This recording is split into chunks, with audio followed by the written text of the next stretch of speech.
राजस्थान सरकार बढ़ाएगी प्रवासी राजस्थानियों से निवेश और संपर्क। सुबह 8:30 बजे जयपुर से कोलकाता के लिए रवाना हो जाएंगे। 11 बजे से शाम 5 बजे तक कार्यक्रम में रहेंगे। तो सीएम भजनलाल शर्मा के नेतृत्व में प्रतिनिधिमंडल संवाद करेगा। मुख्यमंत्री शाम 7:30 बजे जयपुर लौटेंगे। प्रवासी राजस्थानी समिट आईटीसी सोनार कोलकाता में आयोजित होगी। बड़ी खबर इस वक्त आपको बता रहे हैं जयपुर से। सीएम भजनलाल शर्मा का आज कोलकाता दौरा रहने वाला है। प्रवासी राजस्थानी मीट कार्यक्रम में वो शिरकत करेंगे। साथ ही साथ राजस्थान सरकार बढ़ाएगी प्रवासी राजस्थानियों से निवेश और संपर्क। बिल्कुल सुबह 8:30 बजे जयपुर से कोलकाता के लिए रवाना हो जाएंगे मुख्यमंत्री भजनलाल शर्मा। सुबह 11 बजे से शाम 5 बजे तक कार्यक्रम रहेगा। सीएम भजनलाल शर्मा के नेतृत्व में प्रतिनिधिमंडल संवाद करेगा। 7:30 बजे मुख्यमंत्री के जयपुर लौटने का कार्यक्रम है। प्रवासी राजस्थानी समिट आईटीसी सोनार कोलकाता में आयोजित होगी। तो जयपुर से ये बड़ी खबर आपको बता रहे हैं। प्रवासी राजस्थानी मीट कार्यक्रम में सीएम शिरकत करेंगे। सरकार बढ़ाएगी प्रवासी राजस्थानियों से निवेश और संपर्क। तो आज कोलकाता दौरे पर सीएम भजनलाल शर्मा रहने वाले हैं। सुबह 11 बजे से शाम 5 बजे तक का कार्यक्रम जिसमें वो शिरकत करेंगे। बड़ी खबर इस वक्त आपको बता रहे हैं जयपुर से। सरकार बढ़ाएगी प्रवासी राजस्थानियों से निवेश और संपर्क। तो जयपुर से ये बड़ी खबर है। सुबह 8:30 बजे का वक्त होगा जब जयपुर से कोलकाता के लिए सीएम रवाना हो जाएंगे और 11 बजे से शाम 5 बजे तक कार्यक्रम होना है।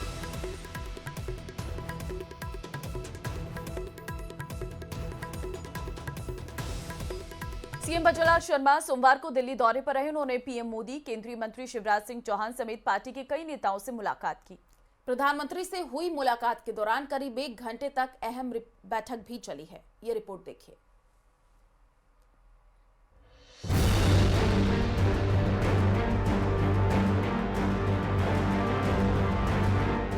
सीएम भजनलाल का दिल्ली दौरा, पीएम मोदी के साथ हुई अहम बैठक, विकास कार्यों और संगठन पर हुई चर्चा।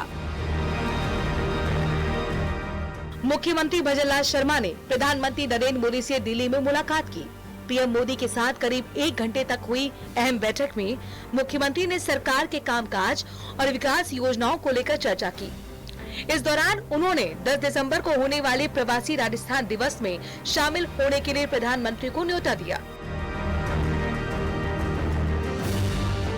सूत्रों के मुताबिक सीएम भजनलाल ने प्रधानमंत्री को प्रदेश में चल रही मुख्यमंत्री सुशासन योजनाओं की प्रगति रिपोर्ट, निवेश और उद्योग विस्तार से जुड़ी नई परियोजनाओं की जानकारी दी।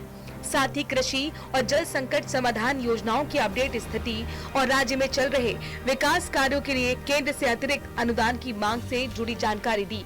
इसके अलावा दोनों नेताओं के बीच राजस्थान के राजनीतिक, संगठनात्मक समीकरणों और मंत्रिमंडल विस्तार पर भी चर्चा होने की संभावना जताई जा रही है। बैठक के बाद मुख्यमंत्री भजनलाल शर्मा जोधपुर हाउस पहुंचे, जहां उनका कई मंत्रियों और वरिष्ठ नेताओं से मुलाकात का कार्यक्रम रहा। राजस्थान के कई इशू थे प्रमुख जो मांग थी। हमारे जो टांके हमारे राजस्थान के अंदर बनते हैं, जैसे पानी का संग्रहण होता है, उसके लिए एक ऑर्डर निकल गया था कि उसके लिए जो यहाँ से पैसा मिलता है वो आगे अगर सिंचाई के काम में लेते हैं तो वो नहीं मिलेगा। मैं धन्यवाद देना चाहता हूँ माननीय शिवराज सिंह जी को कि उन्होंने उसको दोबारा से जो स्कीम थी उसको पूरे राजस्थान के अंदर टांके बनवाने का आज आदेश किए हैं। इसके लिए मैं धन्यवाद देता हूं। ऐसे और कई विषय हैं हमारे पंचायत राज और ग्रामीण विकास के, एग्रीकल्चर के, जो हमारी डीएपी के लिए जो थोड़ी दिक्कत थी उसके लिए भी हमने बात की है। तो उसका भी आपने कहा है कि तुरंत ही उसकी व्यवस्था भी हो जाएगी। बताया जा रहा है कि सीएम दिल्ली प्रवास के दौरान केंद्र सरकार के कई मंत्रालयों से भी राज्य की योजनाओं से जुड़े प्रस्तावों पर चर्चा करेंगे। भजनलाल शर्मा का ये दिल्ली दौरा राजनीतिक दृष्टि से भी महत्वपूर्ण माना जा रहा है, क्योंकि राज्य में निवेश, उद्योग विस्तार और आगामी परियोजनाओं को लेकर सरकार केंद्र से मदद की उम्मीद कर रही है।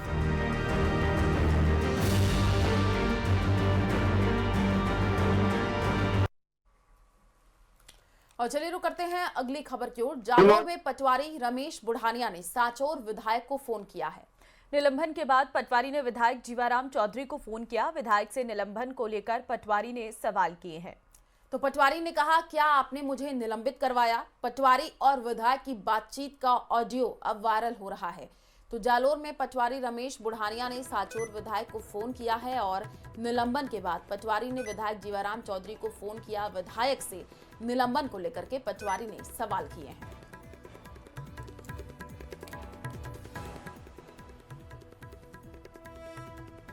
Very good morning. पटवारी साहब रमेश बोने बोलूं साहब।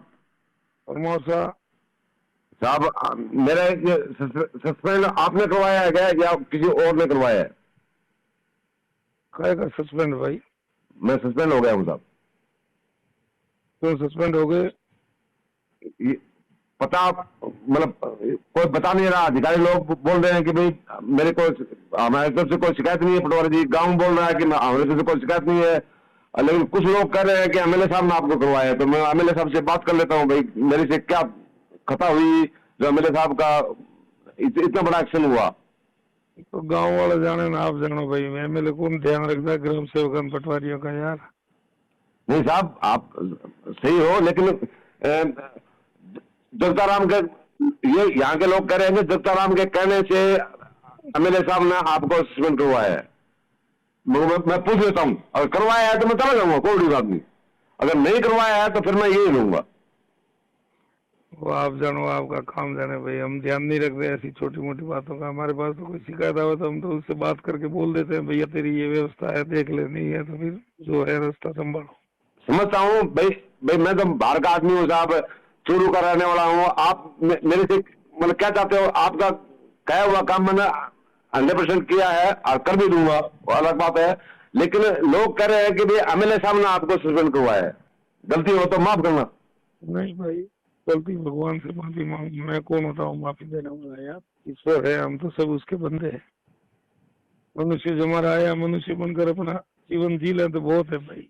बिल्कुल साहब, लेकिन मैं ये कह रहा हूँ कि भाई आपने तो नहीं करवाया, प्लीज मैं फौजी आदमी हूँ साहब, सच बोलना। करवाया है तो मैं नहीं कर जाऊंगा भाई। आप काय के लिए किसी को क्यों करवाओ? आप अपने कार्य प्रणाली से देखो ना कहीं आपकी मिस्टेक हुई होगी, गलती हुई होगी, तो वो गांव वाले जाने, सरपंच जाने ना आप जानो। पटवारी सरपंच पंचायत में काम करता है या एमएलए के यहाँ काम करता है? भाई नाम आपका आ रहा है साहब, इसलिए मेरा नाम तो कुछ भी करेंगे तो मेरा ही नाम आएगा। तो बिहार की तर्ज पर राजस्थान में भी एसआईआर यानी स्पेशल इंटेंसिव रिवीजन होगा, जिसके तहत हर वोटर का वेरिफिकेशन किया जाएगा। चुनाव आयोग के आदेश के मुताबिक 27 अक्टूबर की रात से ही वोटर लिस्ट फ्रीज होगी। ये रिपोर्ट देखिए। राजस्थान में भी होगा एसआईआर। एसआईआर के लिए चलेगा अभियान, घर घर जाकर फॉर्म बांटेंगे बीएलओ। बिहार की तर्ज पर अब राजस्थान में भी वोटर लिस्ट का स्पेशल इंटेंसिव रिवीजन यानी एसआईआर होगा। मुख्य चुनाव आयुक्त ज्ञानेश कुमार ने राजस्थान में एसआईआर करवाने की घोषणा की है। राजस्थान की सभी 200 विधानसभा सीटों के हर बूथ की वोटर लिस्ट की जांच की जाएगी और हर वोटर को फिर से वेरीफाई किया जाएगा। इसके लिए 27 अक्टूबर रात 12 बजे से मतदाता सूची फ्रीज होगी। बूथ लेवल ऑफिसर यानी कि बीएलओ घर घर जाकर एसआईआर के लिए फॉर्म बांटेंगे। बीएलओ एक घर में 3 बार जाएंगे। एसआईआर प्रक्रिया 28 अक्टूबर 2025 से शुरू होकर 7 फरवरी 2026 तक चलेगी। अब जानिए कि ये एसआईआर यानी कि स्पेशल इंटेंसिव रिवीजन क्या है। दरअसल चुनाव आयोग इस प्रक्रिया के जरिए वोटर लिस्ट अपडेट करता है। इसमें नए वोटर्स को जोड़ता है जिनकी मौत हो चुकी है या जो शिफ्ट हो चुके हैं, उनके नाम हटाए जाते हैं। वोटर लिस्ट में नाम पते की गलतियों को सुधारा जाता है। बीएलओ घर घर जाकर फॉर्म भरवाते हैं। चुनाव आयोग अब तक 8 बार एसआईआर करवा चुका है। पिछली बार 2003-4 में ये हुआ था। अब एसआईआर के तहत बीएलओ की ओर से फॉर्म भरने के बाद 2003 की वोटर लिस्ट से मिलान किया जाएगा। अगर मिलान नहीं हुआ तो आपसे डॉक्यूमेंट्स मांगे जाएंगे और अगर दस्तावेज नहीं पाए तो वोटर लिस्ट से नाम हटा दिया जाएगा।